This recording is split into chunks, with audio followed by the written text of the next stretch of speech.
My name is Aline, and I was 16 years old when my life took a frightening and irreversible turn. I'm going to tell you what happened that rainy night, a story that still remains vivid in my thoughts and constantly haunts me. It was a typical autumn afternoon, and the rain had been falling heavily since early morning. My mother and I had the habit of having dinner together every night, and that day was no different. We sat at the table and ate while the sound of the rain against the windows created a constant soundtrack. We talked about the day, about my studies, and about our plans for the weekend. She seemed especially excited, but I didn't pay much attention to it. After dinner, I went up to my room. The rain continued to beat hard against the windows, and occasionally, a lightning bolt lit up the sky, followed by the thunder's loud roar. My thoughts were scattered as I got ready for bed, trying to ignore the storm outside. But then, a strange feeling began to take hold of me. I felt an odd presence, something that shouldn't have been there. At first, I thought it was just my imagination playing tricks on me. Who hasn't felt a little scared during a storm? But that feeling didn't go away. On the contrary, it was getting stronger and stronger. I then began to notice shadows moving strangely under my bedroom door. And each lightning flash seemed to bring with it a ghostly figure that disappeared as quickly as it appeared. My heart started beating faster with every second. I called my mother several times but got no response. That was unusual because she always came when I called. The unease turned into real fear. Where was she? Could something have happened to her?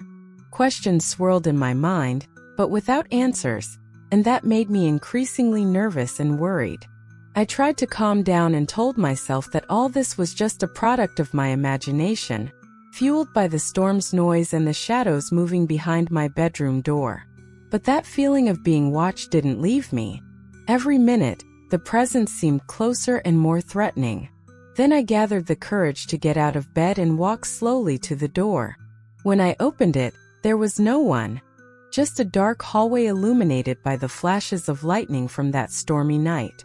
I called my mother again and got no response. I decided to go to her room, but as I got close to the door, I saw a strange shadow moving quickly through the dark kitchen at the end of the hallway.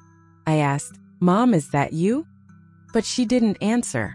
I was even more scared, my eyes fixed on the kitchen, when suddenly that figure appeared in the corner of the cabinet at the kitchen's entrance, watching me. Suddenly, a thunderclap made that figure come toward me. Terrified, I ran into my mother's room, calling for her, and to my surprise, she wasn't there. At the same moment, I heard that sinister being passing through the hallway of our apartment. I was desperate, paralyzed, and didn't know what to do.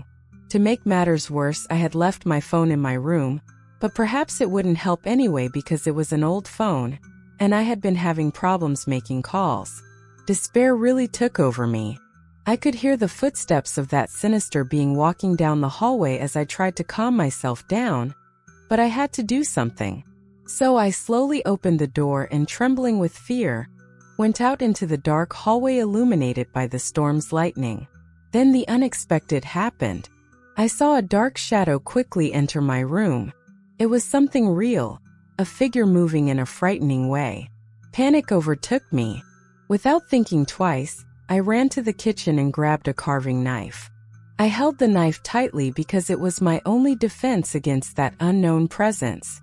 I took several deep breaths, trying to gather the courage to return to my room.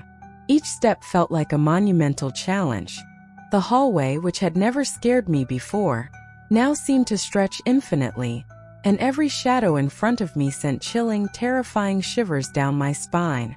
When I finally reached my room, I saw something moving under the covers of my bed. The movement was strange, as if something or someone was writhing there. My heart raced and my breathing became heavy. Fear had awakened in me the instinct to survive, and without hesitation, I raised the knife and began to stab that thing. I stabbed it several times without stopping. The adrenaline and fear had completely taken over me. Finally, I realized that the movements had stopped. A deadly silence began to envelop the entire room. Panting and still very scared, I took a step back, still holding the knife tightly. Then I noticed a small box wrapped in gift paper falling to the floor. My thoughts were in chaos, but curiosity and fear made me pick up that box. With trembling hands, I tore the paper and discovered a new phone. My heart, which was already racing, seemed about to explode. Nothing made sense. With a mix of confusion and terror, I pulled back the covers. And there was my mother, motionless and lifeless. The knife fell from my hands and horror took over me. She had planned to surprise me, perhaps to celebrate something or simply to make me happy. She wanted to play a prank on me, scare me a little before giving me the present. But I, dominated by irrational fear, reacted unimaginably. Tears came immediately, accompanied by a desperate scream, guilt, remorse, and pain, all mixed into a storm inside me, much worse than the one outside. I had taken the life of the person I loved most, my mother, in a tragic misunderstanding. I was paralyzed, hearing my neighbors knocking on our door and calling for us. Now I live in a sanatorium. The white walls and silent corridors are my new home. And every night, the sounds of rain and lightning take me back to that night of terror. I am trapped in an endless cycle of guilt and pain. The gift my mother wanted to give me has become a constant reminder of the worst moment of my life, and the echoes of that night still haunt me, not letting me forget for even a moment the horror I experienced. Today I am 49 years old, and this is my story.